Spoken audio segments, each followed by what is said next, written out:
String objects. Okay, things that you should be able to do by the end of this is create string objects and call string methods. Okay, there's going to be a number of methods that you're going to be using today with the strings. Before we kind of just we're doing stuff with strings, with setting them equal to like certain variables and stuff like that. But this one, you're actually going to be running certain methods on them.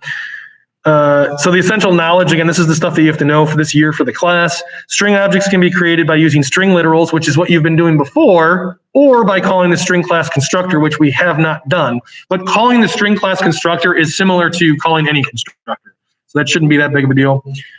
String objects are immutable, meaning that string methods do not change the string object. Okay, so you can run a method on that object, but it doesn't actually change that string itself. You would have to create a new string for that reason.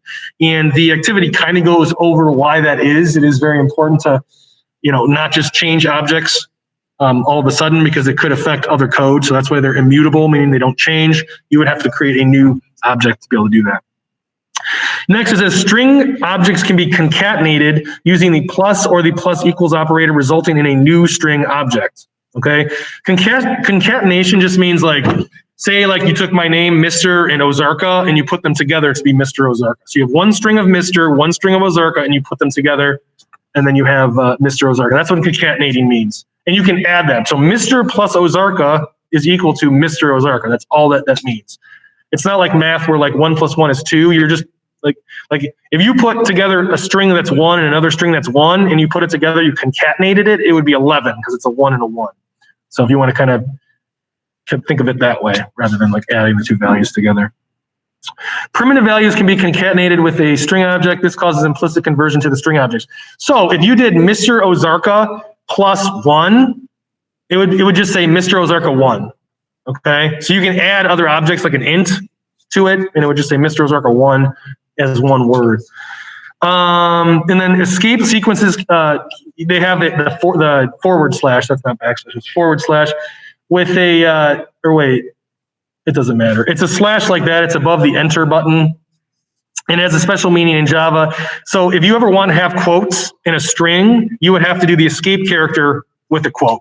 Okay, you can't actually have a quote inside of a quote, because the quote itself is a string. It defines the boundaries of the string literal. So say you wanted a quote in the string, you would have to do escape character with that. If you wanted that forward slash, you would have to do forward slash, and then it would show up as part of the string. And then forward slash n, that's new line. So what it does, it just returns the line and goes to a new line when you do it. If that's confusing, again, you're going to be doing it in the activity. You're going to have code that you're copying and pasting and running, so hopefully it'll make more sense with that. Strings, objects of the string class can hold sequences of characters. That should be known already. Immutable means they cannot be changed. I already talked about that. And these are the two ways that you can create strings. The way that we've already been doing this way, string s equals hi, or you can just do the class constructor for strings. So new string by is equal to t. These are the same thing. Obviously, one's easier than the other. Okay, null, if you don't want to set a value to a string, you could totally just leave it blank like that. Doesn't refer to any object yet. Concatenation, we already talked about that. Oh yeah, you can also use the concat method. Plus is way easier to use though, but that's just my opinion. I think on a test though, sometimes they use the concat, so make sure you do know that. And this says primitive values can be concatenated with a string object. So I kind of talked about that. APCSA, then Y is 24. So if you add X, which is APCSA and 24, Z will be APCSA 24. Okay, so it turns that int into a string. Whoever created Java made that one of the rules for it. Escape sequences, I kind of already talked about that. Oh, it's backslash. So I was saying forward slash. That's embarrassing.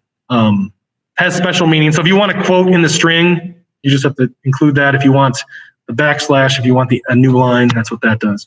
So that's essentially a sneak preview of what's going to be expected of you in 126.